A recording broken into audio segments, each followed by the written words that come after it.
Wat is er aan de hand in Vlissingen? In amper 24 uur tijd werd de stad opgeschrikt door 3 schietpartijen. Ongehoord natuurlijk, onacceptabel. Dat tast echt het veiligheidsgevoel van ons hier in de stad aan. De politie is nog druk bezig met het onderzoek. En verder in deze uitzending. De tijd van zwoegen en zweten is weer aangebroken. En wonen in Zeeland is inderdaad gezond.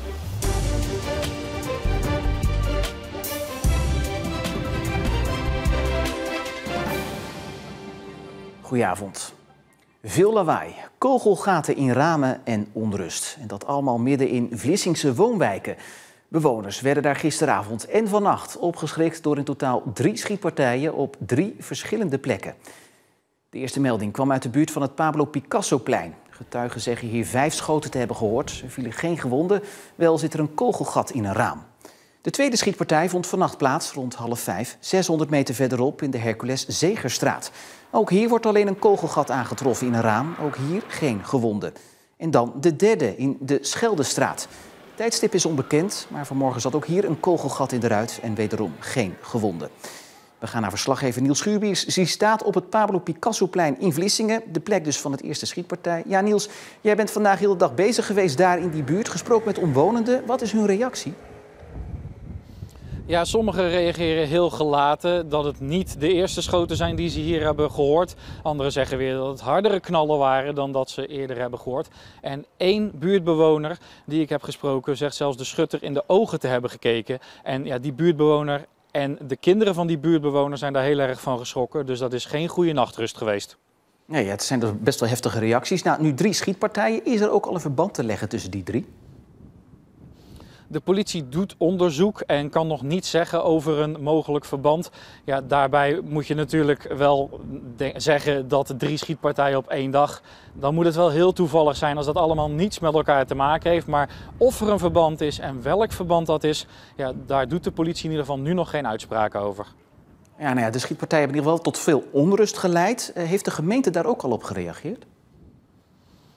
Ja, de burgemeester zegt dat het veiligheidsgevoel is aangetast en roept ook mensen in de buurt op om zich te melden als getuigen. De politie die voegt daar ook nog bij toe dat als mensen bijvoorbeeld deurbelcamera's hebben, dat ze die beelden nog niet moeten wissen en eerst eens even goed moeten kijken of ze daar iets op zien. En de gemeente heeft daarnaast vanavond om 7 uur nog een bijeenkomst gepland in het Stadscafé, waar mensen kunnen napraten over de gebeurtenissen van afgelopen avond en nacht. Ja, hoe ver staat de politie eigenlijk met het onderzoek? Dat is volop bezig, maar verspreidt zich natuurlijk over de 3 locaties waar is geschoten. En dat onderzoek groot is, geeft wel aan dat iedere beschikbare rechercheur in Zeeland hiervoor is opgeroepen om onderzoek te doen. Er zijn op dit moment nog geen verdachten aangehouden, dus dat onderzoek zal voorlopig nog heel veel tijd in beslag gaan nemen totdat de politie laat weten dat er ontwikkelingen zijn. Niels Schuurbiers vanuit Vlissingen, dankjewel. Een 14-jarig meisje uit Middelburg dat zondag zwaar gewond raakte bij het ongeluk op de A58 bij Goes is overleden. Zondagavond kwamen 3 auto's met elkaar in aanrijding. Het ongeluk gebeurde nadat een 39-jarige man uit Goes achterop een auto botste die vervolgens de auto daarvoor aanreed. In totaal raakten 5 mensen gewond. De Goesenaar is na de aanrijding aangehouden omdat hij te veel had gedronken. Voor de 6e keer in een jaar tijd en 3 weken na de laatste storing moeten inwoners van West-Zeeuws-Vlaanderen hun water weer koken voordat ze het mogen gebruiken. Gistermiddag viel de druk in het netwerk deels weg, waardoor het water vervuild kan zijn geraakt met omgevingswater. Het kookadvies geldt tot morgenavond 10 uur en treft zo'n 23.000 huishoudens. De spannendste weken uit de carrière van een middelbare scholier zijn weer aangebroken. 3400 Zeeuwse scholieren worden de komende 2 weken getest op hun kennis tijdens hun eindexamen. In Hulst trapten VMBO-leerlingen van het Reinhard College vanmorgen af met geschiedenis. En dat was niet voor iedereen even makkelijk. Sommige vragen wist ik gewoon echt niet. Beter verwacht, maar ik denk dat ik hem wel heb gehaald. Stilte-examen. Voor ruim 3400 leerlingen door heel Zeeland ging het vandaag los. Op het Reinhard College in Hulst deden VMBO-leerlingen onder meer examen in Nederlands en in geschiedenis. Koude Oorlog, staatsinrichting en ja, echt bijna alles, gewoon alles wat we in deze 4 jaar hebben geleerd. Best wel verwachting dat het niet heel lastig zou zijn. Ik denk ook van het is een examen. Lijkt best wel op een proefwerk, maar dat was zeker niet zo. Maar ik had wel redelijk mijn best gedaan, dus ik kom wel goed.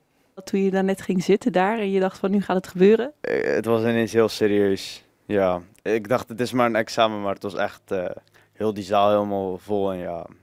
Niet alleen voor leerlingen is het een spannende tijd, ook voor de docenten. Je werkt hier met z'n allen hard naartoe en je wil dat het goed georganiseerd is. En als je achterom kan kijken en kan zeggen we hebben dit goed gedaan. Leerlingen zijn tevreden en je staat uiteindelijk op een diploma-uitreiking waar je hele mooie woorden kan uitspreken, maar ook kan aanhoren. Ja, daar doe je het voor uiteindelijk.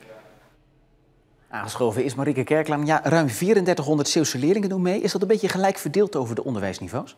Nee, er zijn laagere koers voor VWO en voor HAVO. Op VWO-niveau is het voor het eerst onder de 500 sinds 2012. En op HAVO voor het eerst onder de 1000 sinds 2012. En de meeste leerlingen doen examen op VMBO GT-niveau, dus zeg maar het oude MAVO. Dan heb je het over 1100 leerlingen. Nou ja, goed, die examenperiode is altijd een spannende tijd voor de leerling, maar ook vooral voor de ouders. Ben je nog op speciale gebruik of speciale voorbereidingen gestaard? Ja, dat is inderdaad een spannende tijd en iedereen gaat er op zijn eigen manier mee om. De een blokt juist heel erg veel, de ander doet zo min mogelijk. Er zijn ouders die een kaarsje gaan aansteken in de kerk of in een grot ergens. En er zijn zelfs leerlingen die er speciaal voor op een soort ademhalingstherapie gaan, om tot rust te komen voor de examens. Nou, wij zijn op bezoek gegaan bij Levi in Middelburg en hij zit op de HAVO van het Calvijn College in Goes en bereidde zich vandaag, had hij zijn HAVO-examen wiskunde. Ik ben flink gespannen voor de toets, tenminste. Ik denk dat het wel een lastige toets gaat worden, maar ik sta er op zich wel rustig in. En ik heb goed voorbereid, dus ik hoop dat het goed zal gaan. Hoe doe je dat dan, voorbereiden op die examens? Ja, we hebben voor de vakantie hadden we 2 weken waarin we oefenexamens konden maken op school. Trainingen waren dat vanuit de leraren, die gaven ze dan. Dan gingen we op school oefenexamens maken. Hoe helpt u nou als moeder hem daar een beetje bij? Nou, ik geef hem vooral veel vertrouwen. Want ik denk gewoon dat hij het goed kan. Af en toe vraag ik eens even van, heb je behoefte aan iets lekkers of iets extraatje? En ik zorg voor een gezonde basis. Heb je dan nog bepaalde trucjes, waardoor je beter dingen ook kan onthouden of zo? Of? Ja, ik lees alles eerst gewoon 1 keer helemaal goed door, dat ik weet waar het over gaat. En dan doe ik vaak een oefenexamentje maken om te kijken of het ook echt lukt, zeg maar. En het ging wel goed, dus dat is fijn. Heeft u nog tips voor andere ouders misschien? Of, niet te veel pushen en niet al te veel bovenop zitten. Laat ze maar een beetje... En weet je, als ze zakken, dan doen ze het volgend jaar weer. Ja, dat is natuurlijk ook een oplossing. Marieke, wanneer kan de vlag uit? 29 mei is het laatste examen. Dan maakt CITO op 12 juni bekend wat de normeringen zijn. Dus hoe er getest moet worden. Die middag maken de meeste scholen ook bekend dus of leerlingen gezakt zijn of geslaagd. De bekende dag van het telefoontje. En sommige leerlingen die krijgen natuurlijk nog een herkansing. En voor die leerlingen is er een tweede tijdvak. En die horen dus 2 juli of ze geslaagd zijn. Ja, we zetten de vlaggen vast klaar. Marieke, dankjewel. Zeeuwen wisten het natuurlijk al lang, maar onderzoekers hebben het nu ook bewezen. Wonen aan zee is gezond. De zeelucht is gezond door de minuscule druppeltjes die het land opwaaien. Die druppeltjes zitten vol micro-organismen die goed zijn voor het immuunsysteem. Daarnaast bevelen de onderzoekers van onder meer de universiteiten van Gent en Antwerpen ook regelmatige bezoekjes aan de zee aan, omdat dit dan weer goed is voor de mentale gezondheid. Een meerderheid van de gemeenteraad van Schouwen-Duiveland lijkt in te stemmen met de sloop van deze oude vlasschuur in Drijschoor. De nieuwe eigenaar wil het pand slopen om er een woning te bouwen. Dit tot onvrede van dorpelingen die een petitie zijn gestart voor behoud van de schuur. Maar omdat de nieuwe eigenaar er een woning wil bouwen en er een gebrek is aan woningen op het eiland, lijkt de meerderheid van de partijen binnenkort voor de sloop te stemmen. De Vierdaagse van Nijmegen is bij iedereen wel bekend, net als de Wandelvierdaagse. Maar op Tolen is er nu ook de Peutervierdaagse. Peuters van 22 kinderdagverblijven maken daarom iedere dag een wandeling. Ja, bewegen is gezond en ja, we horen steeds vaker terug dat kinderen toch wel steeds minder gaan bewegen. Dus vandaar dat we het fijn vinden om hier aan mee te doen. Iedere dag zijn er kleine wandelingen uitgezet in de omgeving, waarbij ook aandacht is voor andere zaken. Ja, tussendoor zingen we liedjes en als we iets horen en ze hebben het erover, dan springen we daarop in en hebben we hele gesprekken. Dat ze op moeten letten voor de auto's, de fietsers. En uiteraard is er aan het einde ook een beloning. Als ze 4 keer hebben gelopen, dan krijgen ze ook een medaille. Ja, Aan de periode van onzekerheid, waarin onduidelijk was of Hoedekenskerken volgend schooljaar nog een school had, is een einde gekomen. Met een goede uitkomst, want scholenkoepel Omnis Kindcentra gaat de basisschool De Regenboog overnemen. Het was wel een beetje spannend voor ons, maar wij zijn heel erg blij dat de school open blijft. Blijdschap in Hoedekenskerken dus. Vandaag maakten de leerlingen zelf bekend dat hun school blijft bestaan. En het was lange tijd spannend of dat zou gebeuren. We hadden eigenlijk veel te weinig leerlingen, want ze moesten er 40 hebben, maar wij hadden er net eronder. Dus hij moest sluiten. Maar de school blijft open. Want Omnis Kindcentra vindt het juist een voordeel dat de school zo klein is. Omnis is echt gespecialiseerd in kleinschalig onderwijs. Wij zien klein juist als een kans om kwaliteit te bieden. Zowel op het gebied van onderwijs als op het gebied van sociale vaardigheden voor kinderen. En als we ieder jaar naar de resultaten kijken van de kinderen van groep 8, dat die boven het landelijk gemiddelde liggen. En dus is de kinderen heel wat leed van een schooloverstap bespaard gebleven. Dan zou ik naar Kwaaijdam bijvoorbeeld moeten en moet ik ook heel ver fietsen. En de kans is dan groot dat ik soms te laat kom. Maar zover komt het dus niet en daarom is het feest. We kunnen het wel vieren op mijn kamer.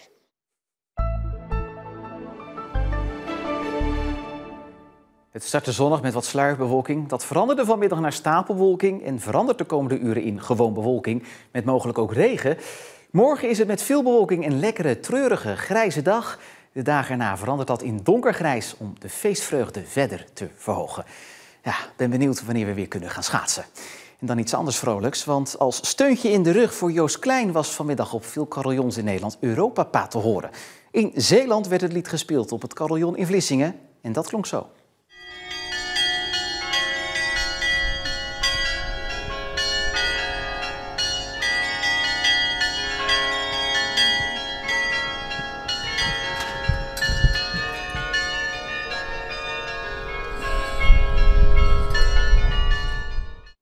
Ja, maar of er ook op gehakt kon worden, dat waag ik wel te betwijfelen.